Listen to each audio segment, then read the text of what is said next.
ഭൂമിയും സൂര്യനും ഏറ്റവും കൂടുതൽ അകലത്തിലായിരിക്കുന്ന ദിനം ജൂലൈ 4. 180 ഡിഗ്രി രേഖാംശത്തിലുള്ള രേഖ ഏത് പേരിൽ അറിയപ്പെടുന്നു? അന്താരാഷ്ട്ര ദിനരേഖ. ഭൂമിയിൽ നിന്ന് നക്ഷത്രങ്ങളുടെ ദൂരം അളക്കുന്നതിൻ്റെ യൂണിറ്റ് എന്ത്? പ്രകാശ വർഷം. പൈയുടെ മൂല്യം നിർണയിച്ച ആദ്യത്തെ ഗണിത ശാസ്ത്രജ്ഞൻ ആർക്കിമിഡീസ്. പൈയുടെ നിലവിലുള്ള അംഗീകൃത മൂല്യം നിർണയിച്ചത് ആര്? ആര്യഭട്ടൻ. ത്രികോണമിതിയുടെ ഉപജ്ഞാതാവ് എന്ന് കരുതുന്നത് ആര്? ഹൈപ്പർക്കസ്. ലോഗരിതം കണ്ടുപിടിച്ചതാര്? John Napier. നെഗറ്റീവ് സംഖ്യകൾ കണ്ടുപിടിച്ചത് ഏത് രാജ്യത്ത്? ഇന്ത്യ.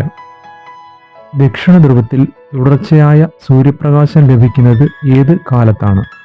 ദക്ഷിണായനാന്തം അഥവാ മകരസംക്രാന്തി.